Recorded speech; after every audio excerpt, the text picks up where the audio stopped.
Middle class अर्थात मध्यम वर्ग शब्द का अर्थ समय के साथ बदल गया है। कार्ल मार्क्स ने मध्यम वर्ग को पूंजीपति वर्ग अर्थात निम्न पूंजीपति वर्ग या छोटे व्यवसाय के मालिक का हिस्सा बताया था, जब उन्होंने बताया था कि पूंजीवाद किस प्रकार मजदूर वर्ग के विरोध में कार्य करता है, जिसे उन्होंने सर्वहारा वर्ग कहा था। आधुनिक समाज में मध्यम वर्ग के लुप्त होने की चर्चा हो रही है, क्योंकि आय असमानता ने मध्यम वर्ग को खोखला कर दिया है और इसका लाभ मुख्य रूप से अति धनी 1% लोगों को मिल रहा है। मध्यम वर्ग को परिभाषित करने वाले आय पैरामीटर लगातार बदलते रहते हैं और यह केवल मुद्रास्फीति की दर पर आधारित नहीं होता। आय और जीवन यापन की लागत में क्षेत्रीय असमानताओं का मतलब है कि मध्यम वर्ग के वेतन आधारित मापदंड बहुत भिन्न हो सकते हैं। हाल के दिनों में ये देखने को मिला है कि मिडिल क्लास के हाथ तंग है। सितंबर और अक्टूबर महीने के महंगाई दर के आंकड़े बता रहे हैं कि आम लोगों और खासतौर से मिडिल क्लास पर महंगाई का बोझ बढ़ा है। अक्टूबर 2024 में खुदरा महंगाई दर 14 महीने के हाई 6.21% पर जा पहुंची है, जबकि खाद्य महंगाई दर 11% के करीब 10.87% रही है। वित्त वर्ष 2024-25 की दूसरी तिमाही के नतीजे घोषित करने के दौरान कई एफएमसीजी कंपनियों ने कहा कि कमरतोड़ महंगाई के चलते शहरी इलाकों में एफएमसीजी और फूड आइटम्स के डिमांड पर असर पड़ा है। हिंदुस्तान यूनिलीवर लिमिटेड से लेकर नेस्ले इंडिया की मैनेजमेंट ने डिमांड घटने की बात को स्वीकार किया है। हिंदुस्तान यूनिलीवर लिमिटेड ने कहा कि जुलाई-सितंबर तिमाही में शहरी मार्केट्स में एफएमसीजी डिमांड में कमी देखने को मिली है। शहरों इलाकों में डिमांड में कमी का मध्यम वर्ग प्रतिशत और निरपेक्ष दोनों दृष्टियों से भारतीय जनसंख्या का सबसे तेजी से बढ़ने वाला प्रमुख वर्ग है, जो प्रति वर्ष 6.3% की दर से बढ़ रहा है और 1995 से 2021 के बीच 338 मिलियन हो गया है।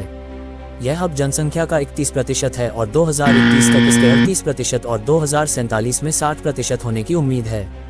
भारत के मध्यम वर्ग का आकार 2020-21 में 31% से बढ़कर 2047 तक कुल जनसंख्या का लगभग दोगुना होकर 61% हो जाएगा, क्योंकि अगले 2.5 दशकों में 6% से 7% के बीच की वार्षिक वृद्धि दर के साथ जारी राजनीतिक स्थिरता और आर्थिक सुधार देश को दुनिया के सबसे बड़े बाजारों में से एक बना देंगे। ये निष्कर्ष बुधवार को people research on India's consumer economy और गैर लाभकारी think tank India citizen environment द्वारा जारी की गई रिपोर्ट का हिस्सा हैं। भारत के मध्यम वर्ग का उदय शीर्षक व नीति आयोग के पूर्व मुख्य कार्यकारी अधिकारी और भारत के ग्रुप ऑफ 20 शेरपा अमिताभ कांत ने कहा कि जैसे जैसे मध्यम वर्गीय श्रेणी में परिवारों की संख्या बढ़ेगी, गुणवत्तापूर्ण स्वास्थ्य देखभाल, शिक्षा, आवास, उपभोक्ता वस्तुओं आदि की मांग बढ़ेगी। उन्होंने कहा, सरकार को शिक्षा और स्वास्थ्य के साथ साथ रोजगार के अवसर पैदा करने पर भी ध्यान देना होगा। 2047 तक भारत के पूर्ण विकसित देश बनने के सपने का मतलब है कि मध्यम वर्ग को भारत की विकास कहानी का मुख्य चालक बनना चाहिए।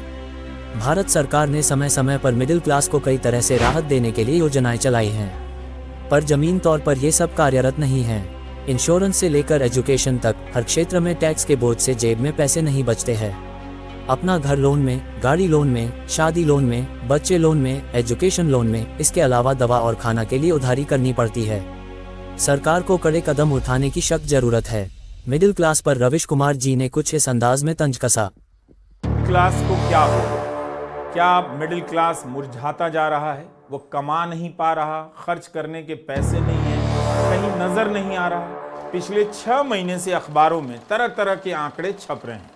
मुफ्त अनाज लेने वालों की कतार में मिडिल क्लास भी है या नहीं, उसे ही पता होगा। और तो और यह भी खबर छपकर कबाड़ हो जाती है कि रुपया कमजोर हो चुका है। अब उसकी कमजोरी का कोई हाल नहीं लेता। $1 84 रुपए का हो जाए या 85 रुपए का हो जाए, मिडिल क्लास बोलता ही नहीं।